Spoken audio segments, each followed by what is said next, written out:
ఒక 3 ఏళ్ల పాప. 3 ఏళ్ల పాపకి ఏం తెలుస్తది?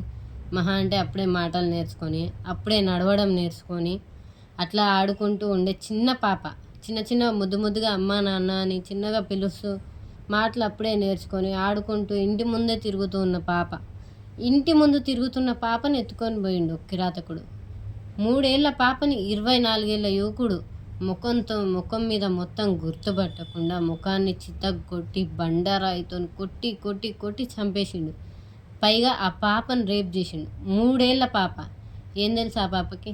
అందరు అంటూ ఉంటారు కదా, అమ్మాయిలే అట్రాక్ట్ చేస్తారు, అమ్మాయిల బట్టలు అట్రాక్ట్ చేస్తాయి, లేకపోతే కొంతమంది అంటూ ఉంటారు పెద్దోళ్ళు, అమ్మాయిలు ఇట్లా ఉండడం వలన అట్లా ఉండడం వలన రేప్స్ జరుగుతున్నాయి, అవి జరుగుతున్నాయి, అందుకే అమ్మాయిల మీద అటాక్లు జరుగుతున్నాయి, యాసిడ్ దాడులు జరుగుతున్నాయి అని. ఆ 3 ఏళ్ల పాపలో ఏం కనిపించిందని వాడు రేప్ చేసిండు? అందరు అంటూ ఉంటారు కదా. మరి ఆ 3 ఏళ్ల పాప బట్టలు చిన్నగా కనిపించినాయా? అసలు ఆ పాపలో ఏం కనిపించిందని వాడు రేప్ చేసిండు? అంత చిన్న పాప, ముద్దు ముద్దు ఉండి ఇంటి ముందు ఆడుకుంటున్న పాపని చాక్లెట్ ఇస్తా అని ఆశ చూపించి చంపేసిండు. అసలు ఆ పాప ఏం తప్పు చేసింది? ఆ పాపను తీసుకొని వెళ్ళి ఆ పాప వాళ్ళ ఫాదర్తో ఉన్న గొడవలకి ఆ పాపను ఎత్తుకొని వెళ్ళిండు. ఆ పాప వాళ్ళ ఫాదర్ని ఏం చేయలేడు కదా వాడు. ఆ పాప వాళ్ళ ఫాదర్ ఒక ఈ స్టూడియో ఉందన్నమాట. ఆ స్టూడియో ఉండడం వల్ల అతను వేరే ఊరు వెళ్ళాల్సి వచ్చింది తన వర్క్ మీద.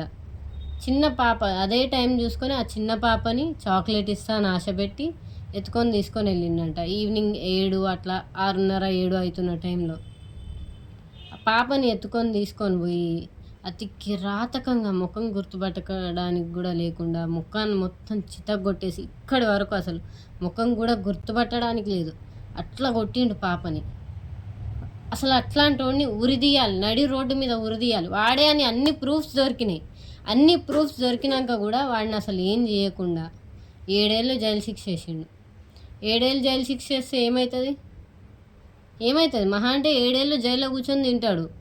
మళ్ళీ ఇంకో పాప అట్లనే బలవుతుంది, అట్లనే 7 ఏళ్ళు మళ్ళీ జైల్లో కూర్చుంటారు ఇంకొకళ్ళు. మళ్ళీ వాళ్ళు పెద్ద తోపులు తురుంకాన్లు అనడానికి కూడా లేదు. ఒక 24 ఇయర్స్ అబ్బాయి అంతే. ఆ 24 ఇయర్స్ అబ్బాయి ఆ చిన్న పాపను రేప్ చేసిండు. 24 ఇయర్స్ అంటే వాడికి అన్నీ తెలిసే ఉంటాయి కదా, గుడ్ బ్యాడ్, చిన్న పాప అని తెలిసే ఉంటుంది కదా. అట్లాంటి తోడు కూడా చిన్న పాపని ఇట్లాంటి దగ్గర ఈ రెగ్యులర్ టైమ్స్లో నేను ఒక 10 days లోపల కనీసం 2 or 3 వినుంటా. అంటే ఈ న్యూస్ అంటే స్ప్రెడ్ అయింది, మెల్గాన్లో జరిగింది ఇట్లా చిన్న పాప యజ్ఞ అని స్ప్రెడ్ అయింది. కానీ ఇట్లా తెలియకుండా ఇంటి పక్కన వాళ్ళు లేకపోతే మామ బాబాయ్ అనే రిలేటివ్స్ ఎవరో ఇట్లా రిలేటివ్స్ ఉన్నోళ్ళు లేకపోతే ఫాదర్ ఫ్రెండ్సో మదర్ ఫ్రెండ్సో వాళ్ళు తెలియకుండా గుడ్ టచ్ బ్యాడ్ టచ్ అనేది తెలియదు చిన్నపిల్లలకి. వాళ్ళు అట్లా పిల్లలతో బిహేవ్ చేస్తున్నారంటే పిల్లలు ధైర్యంగా చెప్పలేనప్పుడు మీరు అడగాలి. పిల్లలు ధైర్యంగా చెప్పేలా చేయండి. ఈ కాలంలో అసలు ఎవరిని నమ్మడానికి లేదు. సో పిల్లలతో కొంచెం పిల్లల గురించి జాగ్రత్త తీసుకోండి. అండ్ మెల్గాన్లో జరిగిన దానికైతే అసలు చెప్పడానికి మనసు కూడా రావట్లేదు, అట్లా చితగొట్టేసిండు ఆ పాపని.